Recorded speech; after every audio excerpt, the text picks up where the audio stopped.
उसने उस दुर्भाग्यशाली अश्व को देखा और उसके बाद पुनः नंदी की ओर मुड़कर देखा। क्या मेलुहा में पशुओं के विरुद्ध अत्याचार के लिए कोई विधान नहीं है? अत्यधिक गंभीर भाव से शिव ने पूछा। जी हाँ, ऐसे विधान है प्रभु, बहुत ही कड़े विधान है। मेलुहा में सभी प्राणियों का जीवन अमूल्य है। वास्तव में इसके लिए बहुत ही कड़े मार्गदर्शक नियम है कि कब और कैसे जीव हत्या की जा सकती है। और सहसा नंदी ने बोलना बंद कर दिया। शिव के मजाक ने अंततः नंदी की व्यंग्योक्ति समझने की धीमी क्षमता में छिद्र कर ही दिया। शिव ने जोर से नंदी की पीठ पर थपकी मारी तो दोनों की हंसी एक साथ फूट पड़ी। शिव के सवारी वाले दल ने झेलम नदी की धारा का अनुगमन किया, जिसने गर्जना करने वाले शोर का दामन पुनः थाम लिया था जब वो निचले हिमालय की ओर चलने लगी थी। जब वो एक बार उस अत्यंत ही सुंदर मैदानी भाग में पहुंची तो उस हलचल करने वाली नदी ने शांत स्वरूप धारण कर लिया था और अत्यंत ही सुगमता से बहने लगी थी। वो इतनी सुगम हो चली थी कि इस दल के सदस्य एक यात्री जलयान से उसे पार कर बृहतेशपुरम नामक नगर में पहुंच गए। उसके बाद से वो एक सड़क मार्ग से साम्राज्य के उत्तरी विस्तार के हृदय पंजाब के रास्ते से होते हुए पूर्व की दिशा में गए। पंजाब 5 नदियों वाला प्रांत था। ये नदियां थीं सिंधु, झेलम, चेनाब, रावी और ब्यास। 4 नदियों ने मिलकर आकांक्षा की कि वे उस सर्वश्रेष्ठ सिंधु का दामन थाम ले जो पश्चिम में सुदूर तक बहती चली गई थी। पंजाब के उस शानदार मैदानों पर घुमावदार यात्राओं के बाद वो इसमें असाधारण रूप से सफल रही थी। सिंधु ने भी उस विशाल समुद्र को आलिंगनबद्ध करते हुए अपना आराम और आवश्यक राहत प्राप्त कर लिया था। यद्यपि अभी भी समुद्र के अंतिम गंतव्य के रहस्य पर पर्दा डला हुआ था कि आखिरकार उसका विस्तार कहाँ तक था। ये राम क्या है? अपने केसरिया रंग के कपड़े की प्रत्येक इंच पर उस शब्द को देखने के बाद शिव ने जानना चाहा। शिव और नंदी के साथ 3 सैनिक एक निश्चित दूरी बनाकर उनके साथ चल रहे थे। वे इतनी दूरी पर चल रहे थे कि उनके मध्य होने वाली बातों को ना सुन सकें, किंतु वो दूरी इतनी निकट अवश्य थी कि यदि कोई आपात स्थिति आती तो तत्काल ही उनकी सुरक्षा में सक्षम हो सके। ये उनके मेलुहा के सेवा नियमावलियों के अनुरूप था। भगवान श्री राम वो सम्राट थे जिन्होंने हमारी जीवन शैली की स्थापना की थी प्रभु, नंदी ने उत्तर दिया। वे लगभग 1200 साल पहले हुए थे। उन्होंने हमारी सभी प्रकार की व्यवस्थाओं की स्थापना की, हमारे नियम, हमारी विचार पद्धतियों, सब की। उनका शासन रामराज्य या राम का शासन के नाम से जाना जाता था। अपने समस्त नागरिकों के लिए एक आदर्श जीवन की स्थापना के लिए कैसे एक साम्राज्य को प्रशासन करना चाहिए, उसके लिए रामराज्य शब्द एक स्वर्णिम मानक की तरह माना जाता है। मेलुहा अभी भी उन्हीं के सिद्धांतों पर आधारित होकर चल रहा है। जय श्री राम। वे अवश्य अद्भुत मानव रहे होंगे, क्योंकि उन्होंने इस धरती पर ही स्वर्ग की स्थापना कर दी है। शिव ने जब ऐसा कहा तो वो कदापि झूठ नहीं बोल रहा था।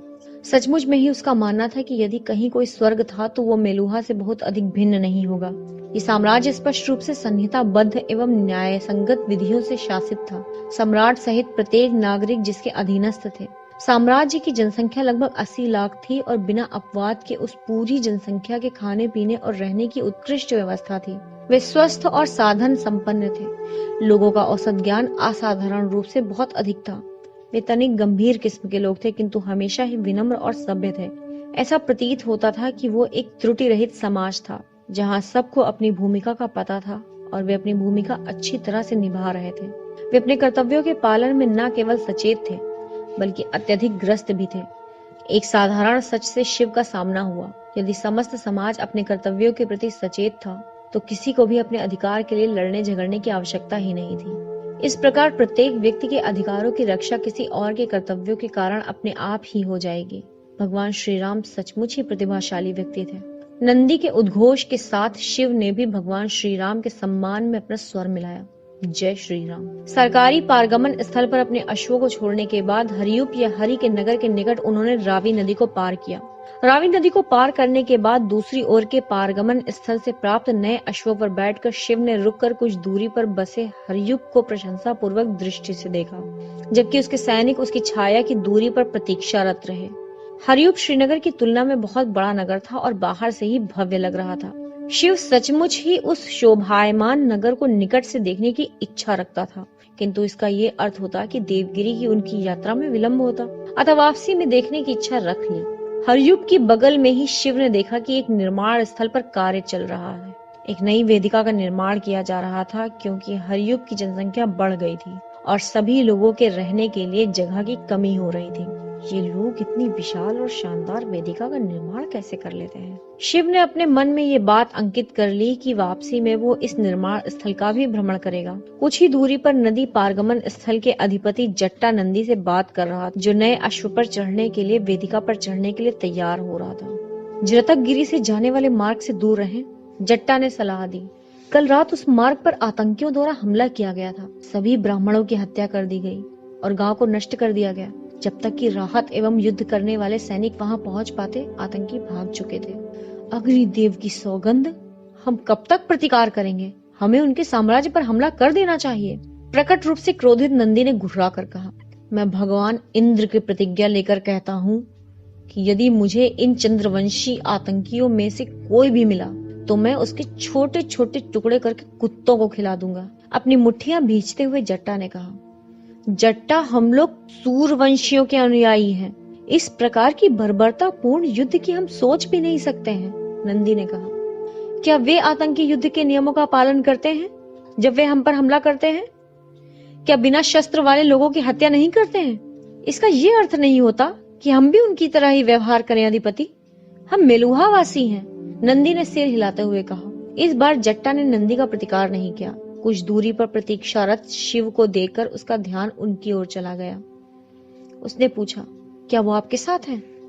हाँ। उसने जाति वर्ग संबंधी बाजूबंद नहीं पहन रखा है। क्या वो नया अप्रवासी है? हाँ। शिव के बारे में प्रश्नों के उत्तर देने में असहज होते हुए नंदी ने उत्तर दिया। और आप लोग देवगिरी जा रहे हैं? शिव के गले की ओर गहरी दृष्टि से देखते हुए संदेहात्मक जट्टा ने पूछा।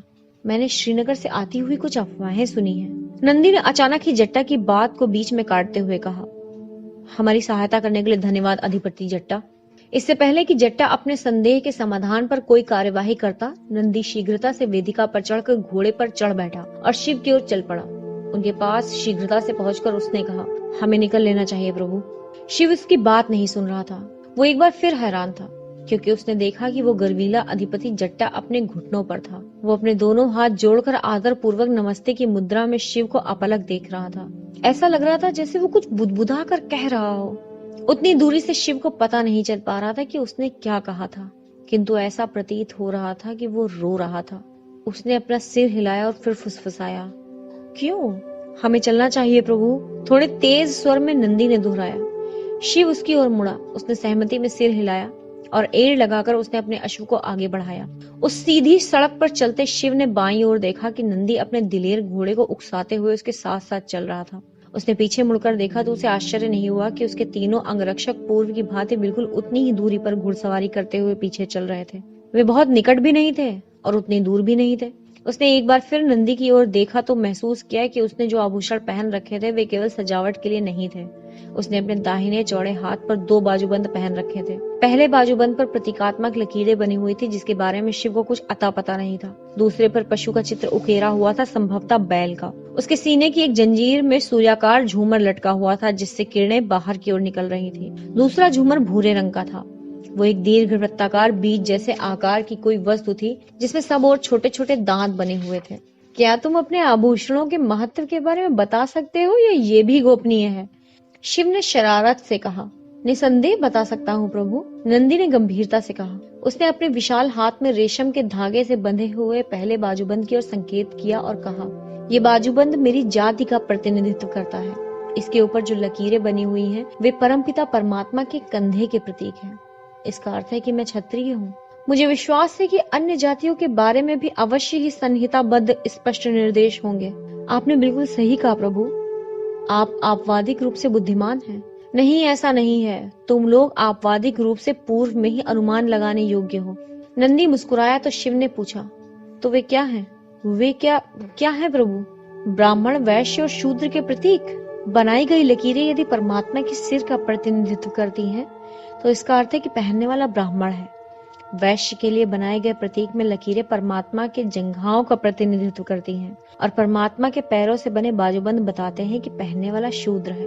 मनोरंजक। शिव ने हल्की त्योरी चढ़ाकर कहा, मैं कल्पना कर सकता हूँ कि अधिकतर शूद्र अपनी स्थिति को लेकर खुश नहीं होंगे। शिव की इस टिप्पणी पर नंदी चकित रह गया। वो इस बात को समझ नहीं सका कि क्यों शूद्र लोगों को इतने लंबे समय से चली आ रही इस अभिषेकीकरण से कोई समस्या होगी, किंतु वो कुछ नहीं बोला।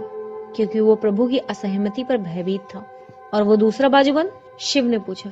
ये दूसरा बाजूबंद मेरे द्वारा चयन किए गए जाति वर्ग का प्रतीक है। सभी चयनित जाति वर्ग के लोग वे काम करते हैं जो चरित्र के योग्य होते हैं। अपने माता पिता की सलाह पर प्रत्येक मेलुहावासी एक चयनित जाति वर्ग के लिए आवेदन करते हैं जब वे 25 साल के हो जाते हैं। ब्राह्मण पक्षियों के एवं क्षत्रिय पशुओं के चयन का आवेदन करते हैं। वैश्यों को फूल प्रदान किए जाते हैं, जबकि शूद्र अनावश्यक रूप से मछलियों में से चयन करते हैं।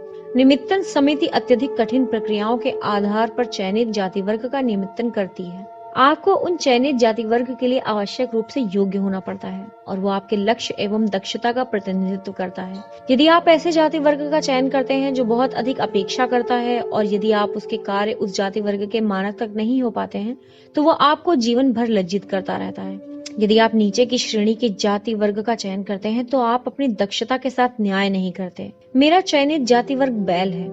उसी पशु का प्रतिनिधित्व ये बाजूबंद करता है। बुरा न मानो तो क्या तुम बता सकते हो कि क्षत्रिय के इस चयनित जाति वर्ग में बैल का क्या स्तर होता है? ये उतना उचित नहीं है जितना कि सिंह, बाघ या फिर हाथी, किंतु ये चूहा या सुअर जैसा निम्न भी नहीं है।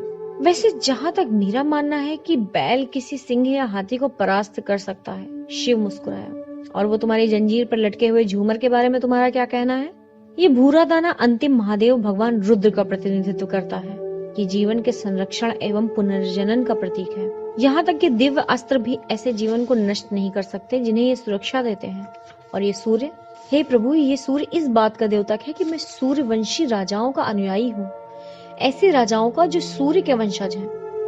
क्या सूर्य धरती पर आए और किसी रानी को शक की शिव ने छेड़खानी की? निस्संदेह हरगिज नहीं प्रभु, नंदी ने हंसते हुए कहा। इसका केवल इतना ही अर्थ होता है कि हम सूर्य पांचांग का अनुसरण करते हैं, इसलिए आप ऐसा कह सकते हैं कि हम लोग सूर्य के मार्ग के अनुयायी हैं। व्यवहारिक दृष्टिकोण से ये इस बात का द्योतक है कि हम लोग शक्तिशाली और अडिग हैं। हम अपने दिए हुए वचनों का सम्मान करते हैं और उनका पालन करने के लिए प्राण भी दे सकते हैं। हम कभी भी विधियों का उल्लंघन नहीं करते हैं। जो सम्माननीय नहीं होते हैं हम उनके साथ भी सम्मानीय तरीके से व्यवहार करते हैं। सूर्य की तरह ही हम कभी किसी से कुछ नहीं लेते बल्कि दूसरों को देते हैं। हम अपने कर्तव्यों का पालन अपनी सचेतनता में करते हैं ताकि हम उन्हें कभी भी भुला ना सकें। सूर्यवंशी होने का ये भी अर्थ है कि हम हमेशा साधना करते हैं कि हम ईमानदार रहें, बहादुर रहें और सबसे बड़ी बात कि हम सच के प्रति निष्ठावान रहें। बड़ा ही कठिन प्रतीत होता है। मेरा ऐसा मानना है कि भगवान श्री राम एक सूर्यवंशी राजा थे। अवश्य, निस्संदेह, नंदी ने उत्तर दिया। उसका सीना गर्व से फूल गया। उसने फिर कहा, वे सूर्यवंशी राजा थे। जय श्री राम, जय श्री राम, शिव ने भी दोहराया। नंदी और शिव ब्यास नदी को नाव से पार कर रहे थे। उनके सैनिक बाद वाली दूसरी नाव से नदी पार करने की प्रतीक्षा कर रहे थे।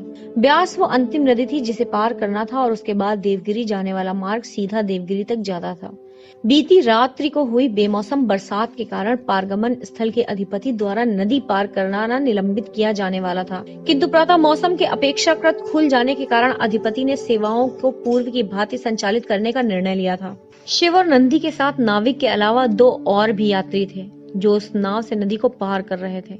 उन लोगों ने अपने अश्वों को इस पार ही छोड़ दिया था और दूसरी ओर पहुंचने के बाद उन्हें नए अश्वों पर सवार होकर आगे बढ़ना था। वे भी दूसरे किनारे से थोड़ी दूरी पर ही थे कि अचानक उन्हें मूसलाधार बारिश का सामना करना पड़ गया। हवा अचानक ही तीव्र गति से बहने लगी थी। ऐसा प्रतीत हो रहा था जैसे इंद्र का क्रोध फूट पड़ा हो। नाविक ने बहुत ही साहसी प्रयास किया कि नाव को नदी के उस पार पहुंचा दे, किंतु तेज बहाव और हवा के कारण वो नाव बड़े ही उग्र तरीके से ऊपर की ओर उछल गई। नंदी ने शिव को तेज स्वर में कहा, सुरक्षा की दृष्टि से वो जितना झुक कर रह सकता था उतना नीचे की ओर रहे, किंतु वो स्वयं अपने आप पर काबू नहीं रख सका। उसके भारी भरकम शरीर ने नाव को एक और खतरनाक तरीके से झुका दिया और वो मुंह के बल पानी में गिर गया। नाविक अभी भी अपनी पतवार से नाव को दूसरे पार के किनारे की ओर ले जाने का प्रयास कर रहा था ताकि अन्य यात्री सुरक्षित घाट पर पहुंच जाएं। ऐसा करते हुए और संकट में होते हुए भी उसने अपनी सचेतनता का परिचय देते हुए अपना शंख निकाला और दूसरी ओर के पारगमन स्थल के लिए संकट हेतु शंख ध्वनि कर दी। जो 2 अन्य यात्री थे उन्हें नंदी को बचाने के प्रयास में नदी में छलांग लगा देनी चाहिए थे, किंतु उसके उस भारी भरकम शरीर को देखकर वे झिझक गए थे। उन्हें पता था कि यदि वे उसे बचाने का प्रयास करेंगे तो बहुत संभव है कि वे स्वयं ही डूब सकते थे। शिव को ऐसी कोई झिझक नहीं हुई। उसने अपने अंग वस्त्रम को एक ओर रखा, अपने जूते उतारे और उस उफनती नदी में छलांग लगा दी। शिव ने उस शक्तिशाली बहाव को चीरते हुए तैरना प्रारंभ किया और शीघ्र ही बहुत तेजी से डूबते हुए नंदी के पास पहुंच गया। उसे नंदी को घाट तक लाने में अपनी भरपूर ताकत का प्रयोग करना पड़ा। पानी में भार के कम महसूस होने पर भी एक सामान्य व्यक्ति की दृष्टि से नंदी का भार बहुत अधिक था। ये सौभाग्य की बात थी कि शिव अपने आप को श्रीनगर की पहली रात्रि के बाद से ही और अधिक शक्तिशाली महसूस कर रहा था। शिव ने स्वयं को नंदी की पीठ की ओर स्थित किया और एक हाथ से उसके सीने के पास से उसको पकड़ लिया। फिर वो दूसरे हाथ से तैरते हुए किनारे पहुंच गया। नंदी के अत्यधिक भार ने ये काम बहुत ही थकाने वाला बना दिया था, किंतु शिव ने इसके बाद भी मेलुहा के अधिपति को किनारे पहुंचा ही दिया।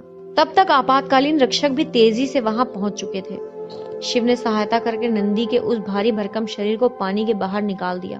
नंदी अचेत था। उसके बाद आपातकालीन रक्षकों ने एक विचित्र प्रक्रिया प्रारंभ की। 5 की गिनती के साथ एक बहुत ही लयबद्ध तरीके से एक रक्षक ने नंदी के सीने को बार बार दबाना प्रारंभ कर दिया।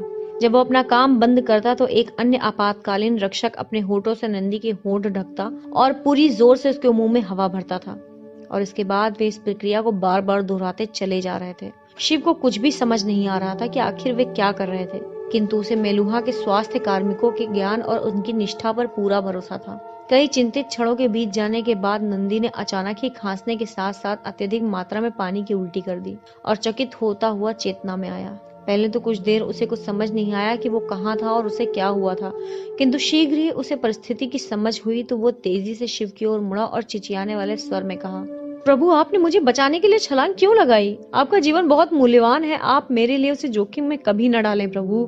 आश्चर्यचकित शिव ने नंदी की पीठ को सहारा दिया और फुसफुसा कर बोला, तुम्हें आराम की आवश्यकता है मेरे दोस्त। शिव से सहमत स्वास्थ्य कार्मिकों ने नंदी को रोगी वहन करने वाली खाट पर लिटाया और विश्राम घर में लेकर चले गए, जो पारगमन आवास के साथ ही संलग्न था। 2 अन्य यात्री जो वहां थे वे बड़ी ही उत्सुकता से शिव को देख रहे थे। उन्हें पता था कि वो मोटा आदमी अपेक्षाकृत वरिष्ठ सूर्यवंशी सैनिक था, जैसा कि उसके बाजूबंद से प्रतीत हो रहा था। फिर भी वो इस श्वेत जाति चिन्ह विहीन व्यक्ति को अपना प्रभु कह रहा था। खैर, जो सबसे महत्वपूर्ण बात थी वो ये थी कि उस सैनिक की जान बच गई थी। जब शिव ने स्वास्थ्य कर्मियों का अनुसरण विश्राम घर की ओर किया तो वे भी अपने रास्ते चले गए। अध्याय 3। वो उनके जीवन में प्रवेश करती है। नंदी अर्ध चेतनता की अवस्था में कई घंटों तक पड़ा रहा, जबकि वैद्यों द्वारा दी गई औषधियां उसके शरीर पर असर करने लगी थी। शिव उसके बगल में बैठा लगातार भीगे कपड़े को उसके माथे पर डालता जा रहा था ताकि उसका ज्वर नियंत्रण में रहे। नंदी सुसुप्तावस्था में ही बड़बड़ाता जा रहा था और बार बार इधर से उधर करवट लेता जा रहा था, जिसके कारण शिव का कार्य और कठिन होता जाता था। मैं ढूंढता रहा हूँ बहुत समय से, बहुत ही लंबे समय से, 100 साल से। कभी नहीं सोचा था कि मैं प्रभु नीलकंठ को पा सकूंगा। जय श्री राम। शिव नंदी की बड़बड़ाहट को अनसुना कर देना चाहता था, क्योंकि वो उसके ज्वर को नियंत्रण में रखने पर ध्यान केंद्रित करना चाहता था, किंतु उसके कान द्वारा सुनी गई एक बात अटक सी गई थी। ये 100 साल से ढूंढ रहा है। शिव की त्योरियां चढ़ गईं। ये ज्वर इस बेवकूफ के दिमाग को भी प्रभावित कर रहा है। ये तो 20 साल से एक दिन भी बड़ा नहीं दिखाई देता है। मैं 100 सालों से ढूंढ रहा हूँ। मैंने पाया नीलकंठ। नंदी अचेतनता में निरंतर बोलता जा रहा था। शिव एक क्षण के लिए रुका और उसने बहुत ही गहराई से नंदी को घूरा। उसके बाद उसने असहमति में सिर हिलाते हुए अपनी परिचर्या जारी रखी। ब्यास नदी के साथ साथ बने हुए खड़ंजेदार संकेताक्षरों वाले मार्ग पर शिव लगभग 1 घंटे से घूम रहा था। शीघ्रता से भले चंगे हो रहे नंदी की सलाह के विपरीत वो विश्राम गृह से अकेले ही उस क्षेत्र को देखने की ललक में निकल पड़ा था।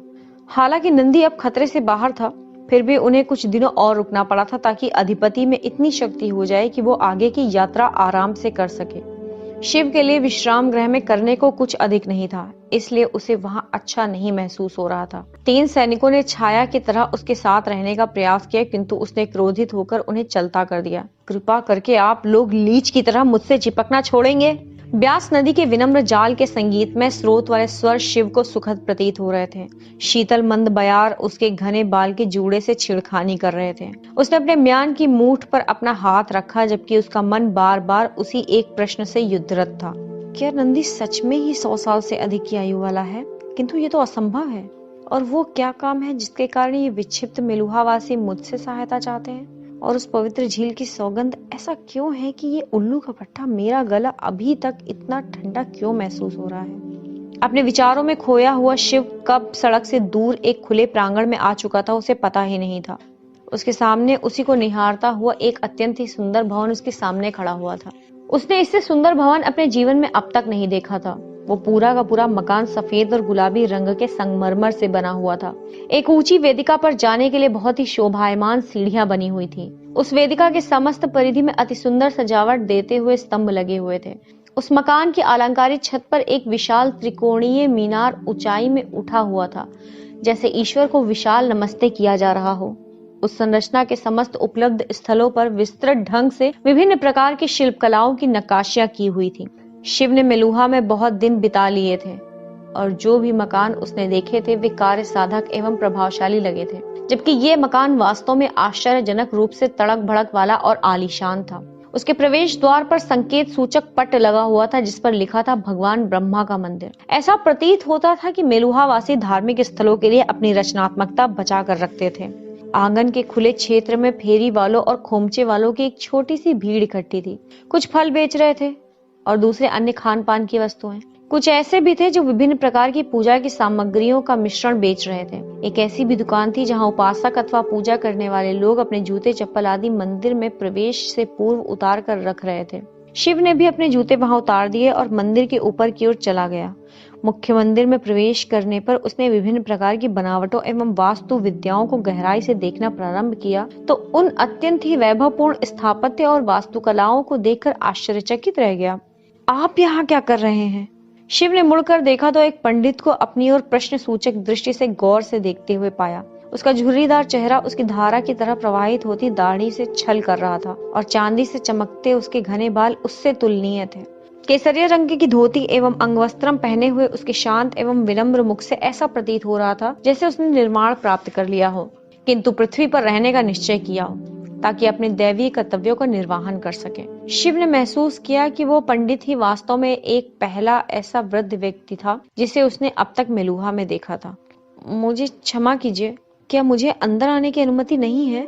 शिव ने विनम्रता से पूछा। निसंदेह आपको यहाँ आने की अनुमति है। ईश्वर के घर में सबको आने की अनुमति है। शिव मुस्कुराया और इससे पहले कि वो कुछ बोल पाता पंडित ने पुनः प्रश्न किया, किंतु आप तो ईश्वर में आस्था नहीं रखते।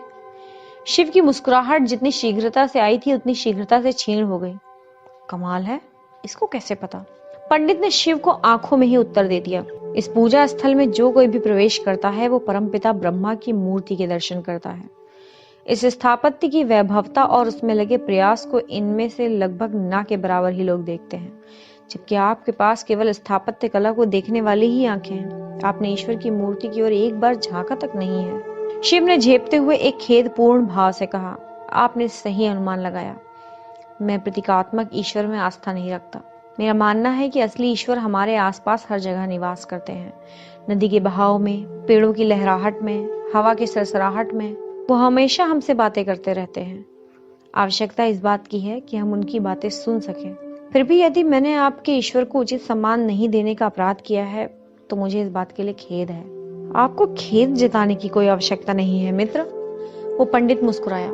मेरा ईश्वर या तुम्हारा ईश्वर ऐसा कुछ भी नहीं होता। सभी प्रकार की ईश्वरीयता एक ही स्रोत से आती है, मात्र उसके अवतार अलग अलग होते हैं। किंतु मेरा मन कहता है कि एक दिन आपको एक ऐसा मंदिर अवश्य मिलेगा जिसमें आपका प्रवेश मात्र पूजा अर्चना के लिए होगा, न कि उसकी सुंदरता निहारने के लिए।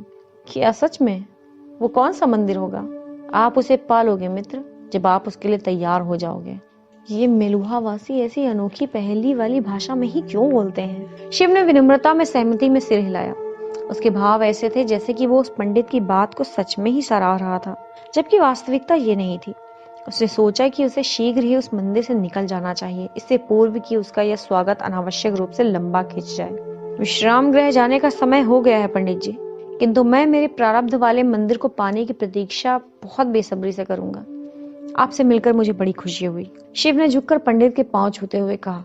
पंडित ने शिव के सिर पर हाथ रखते हुए धीरे से कहा, जय गुरु विश्वामित्र, जय गुरु वशिष्ठ। शिव उठ खड़ा हुआ, मुड़ा और तेजी से सीढ़ियों से नीचे उतर गया। अपने से दूर जाते न सुन सकने की दूरी तक पहुंच चुके शिव को प्रशंसा भरी दृष्टि से देखते हुए उस पंडित ने धीमे स्वर में कहा, क्योंकि उसने अपने कर्म के संगी यात्री की पहचान कर ली थी।